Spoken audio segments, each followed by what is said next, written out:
अस्सलाम वालेकुम, मैं हूँ हीरा असलम परवेज़ और आप देख रहे हैं मेकअप ब्यूटी बॉक्स चैनल। आज की है हमारी basic to advance eye makeup course की क्लास नंबर 15। आप में से तमाम स्टूडेंट्स जो हमें फॉलो कर रहे हैं उनको तो मालूम ही होगा। इस वक्त हमारे मेकअप कोर्स में आपको डिफरेंट स्टाइल की कट क्रीज आई मेकअप सिखाए जा रहे हैं। आज की इसी क्लास में भी मैं आपको बहुत ही प्यारी सी कट क्रीज आई मेकअप सिखाऊंगी। तो सबसे पहले यहाँ पर मैं अपने डमी पर क्रायोन की tube and stick F1 number apply कर रही हूँ। और यहाँ पर हम डमी पर काम कर रहे हैं इसलिए मैंने यहाँ पर डायरेक्ट हिट क्रायोन की ट्यूब एंड स्टिक अप्लाई कर दी है। लेकिन अगर आप किसी क्लाइंट पर काम कर रहे हैं तो आपको प्रॉपर बेस बनाना होगा। बेस से रिलेटेड आपको हमारे चैनल पर बहुत सारी वीडियोस मिल जाएंगी जिसमें हमने आपको समझाया कि कौन सी स्किन टाइप के लिए कौन सा बेस बेस्ट है, जो अफोर्डेबल भी हो और लॉन्ग लास्ट भी।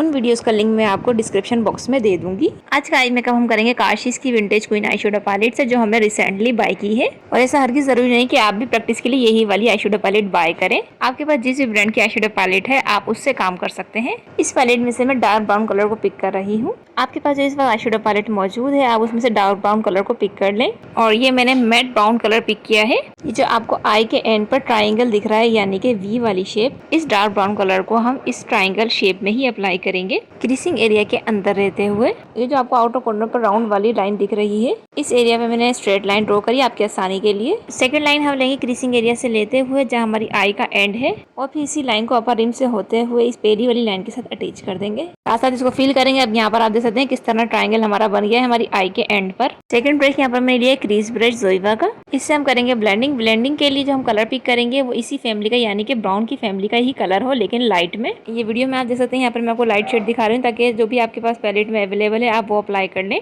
और एप्लीकेशन से पहले आपने इस तरह अपने ब्रश को डस्ट ऑफ प्लास्मी कर लेना ताकि कोई भी आई शेडो फॉल ऑफ ना हो। इस लाइट कलर को हम अपने पूरे क्रीसिंग एरिया पर अप्लाई करेंगे। साथ साथ डार्क ब्राउन के जो कॉर्नर्स आपको दिख रहे हैं इसके एजेस, इसको भी ब्लेंड करेंगे। आई शेडो की प्लेसमेंट के लिए आपने सबसे पहले आउटर साइड से लगाना स्टार्ट करना है। और यहाँ पर मैं वाइपर मोशन में अपने ब्रश को मूव कर रही हूँ। इस तरह जो हमारा आई शेडो है वो डिपॉजिट हो जाएगा। सेकंड है हमारा सर्कुलर मोशन। अब अपने ब्रश को सर्कुलर मोशन में मूव करते हुए हम अपने कलर को ब्लेंड करेंगे। अभी तो आपको ऐसा लग रहा होगा कि डार्क ब्राउन कलर एक जगह पर रखा हुआ है और लाइट ब्राउन कलर हमने एक जगह प्लेस किया है, लेकिन जैसे जैसे हम इसको ब्लेंड करते रहेंगे हमारे दोनों कलर्स आपस में इतने अच्छे तरीके से स्मूथली ब्लेंड हो जाएंगे कि दोनों के दरमियान कोई भी हार्श एजिस आपको नजर नहीं आएगा। ब्लेंडिंग के वक्त आपने इनके एजिस का ही ध्यान रखना है। इन कलर्स को आपने जब तक ब्लेंड करना है जब तक कोई भी हार्श एजिस खत्म ना हो जाए।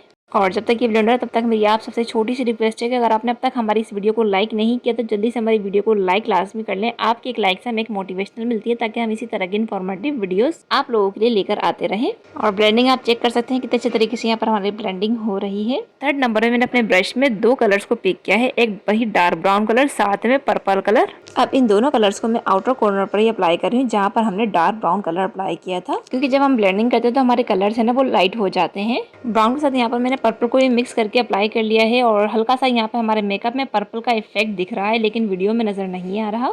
अच्छा, ये जो हमने कलर अप्लाई किया है डार्क ब्राउन और पर्पल, ये हमने आउटर साइड पे अप्लाई किया। उसके बाद जब हमारे ब्रश में प्रोडक्ट खत्म हो गई यानी कि बहुत मिनिमल रह गई, तब मैं इसको इनर साइड पर लेकर आई हूँ क्रीसिंग एरिया पर। इनर साइड पर डार्क कलर्स अप्लाई नहीं किए जाते, आउटर कॉर्नर पर हमेशा डार्क कलर अप्लाई किए जाते हैं डेप्थ देने के लिए। और कोई सा पॉइंट जो आपको समझ नहीं आ रहा है तो आप हमसे कमेंट सेक्शन में पूछ सकते हैं। अच्छा, ये आउटर कॉर्नर पर जो हमने वी बनाया था इसके भी हार्श एजेस को हमने स्मूथली ब्लेंड करना है और इसके लिए आपने छोटे ब्रश को ही यूज करना है ताकि आपका जो कलर है उसी एरिया में रहे और ब्लेंड हो जाए। बस यहाँ पर हमारी ब्लेंडिंग तो कंप्लीट हो गई, लेकिन एक मरतबा अगेन यहाँ पर मैं लाइट ब्राउन के साथ डिटचिंग कर रही हूँ क्रीसिंग एरिया से लेकर अपर क्रीज एरिया तक। अब हम करेंगे कट क्रीज। इसके लिए लिया है मैंने फ्लैट ब्रश और हमने वही क्रायोन की ट्यूब एंड स्टिक ले ली है F1। फ्लैट ब्रश में हम इस स्टिक को पिक कर लेंगे। कट क्रीज के लिए हम इनर साइड से स्टार्ट करते हैं, वो क्रीसिंग एरिया डिफाइन करेंगे। ये जो सेंटर ऑफ आई लिड का आपको बड़ा वाला राउंड सर्कल दिख रहा है, पहले यहाँ तक हम कट क्रीज कर लेते हैं। फिर आउटर कॉर्नर का जो वी आपको दिख रहा है इसके अंदर रहते हुए हमने वी ही क्रिएट करना है इस कट क्रीज के साथ ही। और वो किस तरह होगा आइए सीख लेते हैं। सेम उसी तरह जिस तरह हमने प्रीवियस क्लास में कट क्रीज करी है सेम उसी तरह यहाँ पर भी कट क्रीज होगी। इनर साइड से हमने स्टार्ट किया, अपना क्रीसिंग एरिया डिफाइन कर रहे हैं। कट क्रीज करते हुए आपने इसकी फिनिशिंग का ध्यान रखना है, अक्सर स्टूडेंट्स यही गलती करते हैं। अच्छा, ये कट क्रीज हमने इनर कॉर्नर से स्टार्ट करी और सेंटर ऑफ आईलिड का जो आपको बड़ा वाला सर्कल दिख रहा है सिर्फ वहाँ तक हमने कट क्रीज करी है और इस पूरे एरिया को हमने इस स्टिक से फिल भी कर लिया है। बहुत आसान तरीके से आपको मैं सिखाना चाह रही हूँ, आई होप आपको समझ आ रही होगी। इस कट क्रीज में हमने आउटर कॉर्नर पर ट्राइंगल बनाना है लेकिन आई के अंदर रहते हुए। और ये ट्रायंगल आपका शार्प होना चाहिए। साथ साथ आपको इस कट क्रीज में कॉर्नर पर जो है नोक देखने को मिलेगी। और ये नोक आप देख सकते हैं बिल्कुल हमारे जहाँ पर आई का एंड है वहाँ पर नहीं है, उसके अंदर रहते हुए हमने ये इस नोक को क्रिएट किया है। जितने आसान अल्फाज में आपको समझा सकती थी मैंने आपको समझा दिया है। आई होप आपको समझ आई होगी। और आप में से तमाम व्यूअर जो फर्स्ट टाइम हमारी वीडियो पर आए हैं उनसे गुजारिश है कि अगर आपने अब तक हमारे चैनल को सब्सक्राइब नहीं किया तो जल्दी से हमारे चैनल को सब्सक्राइब कर लें ताकि इस तरह की इन्फॉर्मेटिव वीडियोस आपको सबसे पहले मिलती रहे। सेकंड आई शेडो में इसी आई शेडो पैलेट में से पिक करूंगी। यहाँ पर मैंने मेटालिक गोल्डन कलर पिक किया है। यूजुअली इस आई शेडो को हम एप्लीकेटर्स या फिर फिंगर की मदद से अप्लाई करते हैं। मेटालिक आई शेडो की एप्लीकेशन ब्रश की मदद से अच्छी नहीं होती। आप इसको एप्लीकेटर की मदद से अप्लाई कर सकते हैं या फिर फिंगर की मदद से। इसकी जो पिगमेंटेशन फिंगर की मदद से आ सकती है वो किसी ब्रश की मदद से नहीं आ सकती। मैं भी मोस्टली फिंगर की मदद से ही मेटालिक आई शेडोज को अप्लाई करती हूँ। और इस आई मेकअप में जो हमने कट क्रीज की है इस पूरी कट क्रीज पर हम इस मेटालिक आई शेडो को अप्लाई कर रहे हैं। लेकिन इसके जो आपको कॉर्नर्स दिख रहे हैं जो हमने शार्प से क्रिएट किए हैं कट क्रीज में, फिंगर की मदद से इसके कॉर्नर्स की शेप खराब हो जाएगी, इसलिए मैंने यहाँ पर ब्रश का इस्तेमाल किया है। इसी तरह हमने इसको शार्प ही रखना है। ब्रश की मदद से मैं इस आई शेडो को अप्लाई कर रही हूँ कट क्रीज के कॉर्नर्स पर। हमने लिया काशीज का ग्रेस एंड ग्लिमोरा हाईलाइटर। इसका जो शेड मेरे पास है वो है आइस क्वीन। आपको इनकी ओरिजिनल प्रोडक्ट इनकी ऑफिशियल वेबसाइट से मिलेगी www.kashis.com से। मैं भी मोस्टली इनकी वेबसाइट से ही बाय करती हूँ। यहाँ पर मैंने मिनी साइज का जोएवे का फ्लैट ब्रश लिया है।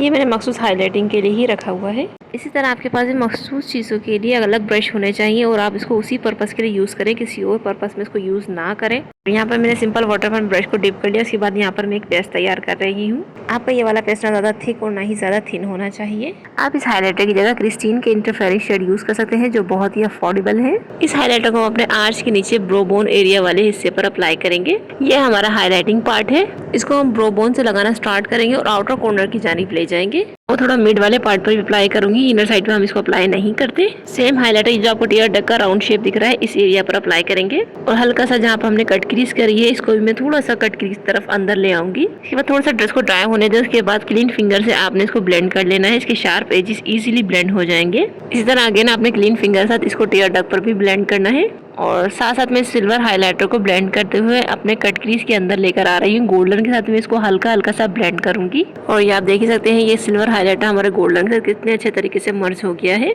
ऐसा हरगिज नहीं लग रहा कि हमने अलग अलग जगह पर अलग अलग कलर्स प्लेस किए हैं। अब अपने मेकअप में 4 चांद लगाएं। इसके लिए यहाँ पर मैंने क्रिस्टीन के स्पार्कलिंग डस्ट ये है 178 नंबर।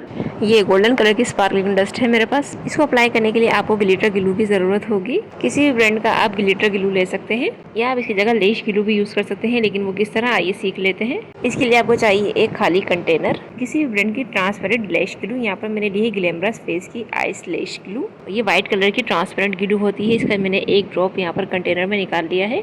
इसमें 1 से 2 ड्रॉप सिंपल वाटर के ऐड करेंगे। अब इन दोनों को हमने मिक्स कर लेना है। फिर हमारा लेश ग्लू तैयार है। जैसे आप इन दोनों को मिक्स करेंगे जो आपकी लेश ग्लू की कंसिस्टेंसी है ना वो आप देखेंगे कि थोड़ी थिन हो जाएगी। अब ये आप पर डिपेंड करता है, आप चाहे किसी ब्रांड की ग्लिटर ग्लू ले लें या फिर इस तरह का अपना ग्लू बना लें। इस ग्लू को आपने सिर्फ उसी एरिया पर अप्लाई करना है जिस एरिया में आपने स्पार्कलिंग डस्ट लगानी है। मैं इसको सेंटर ऑफ आई लिड पे आपको जो राउंड सा सर्कल दिख रहा है सिर्फ इस एरिया में अप्लाई करूंगी। हल्के हाथ से आपने इसको अप्लाई करना है, बिल्कुल भी प्रेशर नहीं देना आपने। यहाँ पर इसी ग्लू के ऊपर हमने इस स्पार्कलिंग डस्ट को अप्लाई कर लेना है। ये इजीली स्टिक हो जाएगी।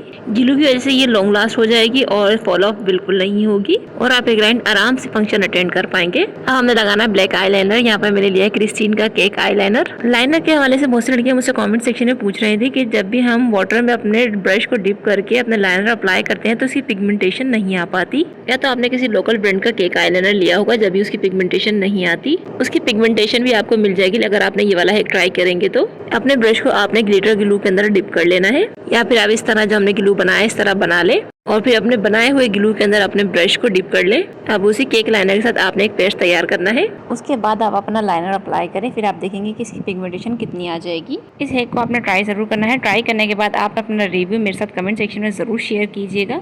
मैं सबके कमेंट्स रीड करती हूँ। अच्छा, यहाँ पर आप देख सकते हैं इन पर हमने लाइनर अप्लाई किया है और जो हमने कट क्रीज की नोक वाली शेप बनाई थी वहाँ तक मैं इस लाइनर को अप्लाई कर रही हूँ। इस मेकअप में मुझे थोड़ा थिक लाइनर चाहिए, इसलिए यहाँ पर मैं थोड़ा सा लाइनर को थिक कर लिया है। इनर कॉर्नर यहाँ पर हम शार्प बनाएंगे और साथ साथ इसी कॉर्नर को लोअर रिम के साथ अटैच कर देंगे। वो भी जस्ट छोटे से हिस्से तक हम अपने लोअर रिम तक अप्लाई करेंगे। अच्छा, इस मेकअप में आउटर साइड पर कोई भी विंग नहीं बनाऊंगी। आउटर साइड पर जो हमने लाइनर अप्लाई किया उसी को ब्लेंड करेंगे या आप अपने ब्रश में ब्लैक आई शेडो को पिक कर सकते हैं। और इसके लिए मैंने ये छोटे साइज का ब्रश लिया है। ये एंगल टाइप आपको ब्रश दिख रहा होगा फ्लैट सा। और इसके अलावा लाइनर जिस शेप में हमने अप्लाई किया है हमने इस लाइनर के आउटर कॉर्नर पर ही इसी शेप में इसको ब्लेंड करना है। और जैसे जैसे आप इसको ब्लेंड करते जाएंगे। आप देखेंगे जो आउटर कॉर्नर पर आपने लाइनर अप्लाई किया वो किस तरह स्मूथ इफेक्ट में आ जाएगा। और लोअर रिम पर हम वही कलर्स अप्लाई करेंगे जो हमने आई मेकअप में अप्लाई किए थे। पहले हमने डार्क कलर अप्लाई किया है, डार्क ब्राउन। इसको भी हम आउटर साइड से लगाना स्टार्ट करेंगे। इनर साइड पे आपने इस कलर को ज़्यादा नहीं लेकर आना। सेकंड शेड हम लगाया था लाइट ब्राउन, यहाँ पर मैं लाइट ब्राउन कलर ही अप्लाई कर रही हूँ और इसको ब्लेंड कर रही हूँ। दोनों कलर्स आपस में अच्छे से ब्लेंड कर लेंगे हम। अंडर आई में क्रायोलन की tube paint stick F1 number ही अप्लाई कर रही हूँ और ये स्टिक अंडर आई पर बहुत ही प्यारा सा सॉफ्ट लुक देती है। लैशेस यहाँ पर मैं लगाऊंगी DF14, ये मेरे दराज से बाई की थी, लिंक आपको डिस्क्रिप्शन बॉक्स में मिल जाएगा। बहुत ही प्यारी सी ये लैशेस है, कर्व शेप में और लॉन्ग भी। और ये 10 पेयर्स की लैशेस मुझे बहुत ही अफोर्डेबल मिली हैं।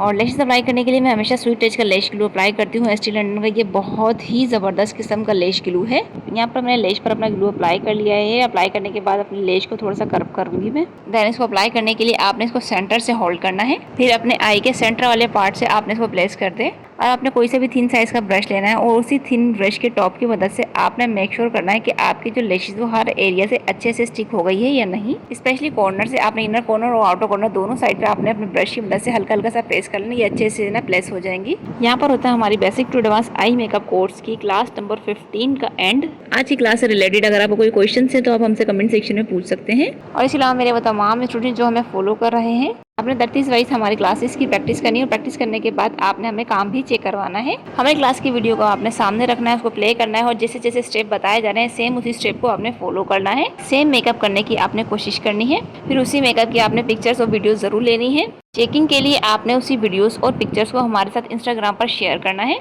या तो आप हमें इंस्टाग्राम पर टैग करके पोस्ट कर दें या आप हमें इनबॉक्स भी कर सकते हैं। हमारे इंस्टाग्राम का लिंक आपको डिस्क्रिप्शन बॉक्स में मिल जाएगा। वीडियो पसंद आए तो वीडियो को लाइक लाजमी कर लें। आपके एक लाइक से हमें मोटिवेशनल मिलती है ताकि हम इसी तरह की इन्फॉर्मेटिव वीडियोस आप लोगों के लिए लेकर आते रहें। और आप में से वो तमाम व्यूअर्स जिन्होंने अब तक हमारे चैनल को सब्सक्राइब नहीं किया तो जल्दी से हमारे चैनल को सब्सक्राइब करके बेल आइकन पर जरूर क्लिक करें ताकि आने वाली नई इन्फॉर्मेटिव वीडियोस आपको सबसे पहले मिलती रहें। और इसके अलावा इतनी इन्फॉर्मेटिव वीडियोस आपने अपने फ्रेंड्स, कोलीग्स और फैमिली मेम्बर्स के साथ लाजमी शेयर करनी है ताकि ज़्यादा से ज़्यादा लोग फ़ायदा उठा सकें। और आप हमें सोशल मीडिया पर भी फॉलो कर सकते हैं, लिंक डिस्क्रिप्शन बॉक्स में मौजूद है। अब दीजिए इजाज़त, मिलते हैं अगली वीडियो में किसी नए टॉपिक के साथ। अपना रखिएगा ढेर सारा ख्याल, मुझे रखिएगा दुआओं में। तब तक के लिए अल्लाह हाफिज़।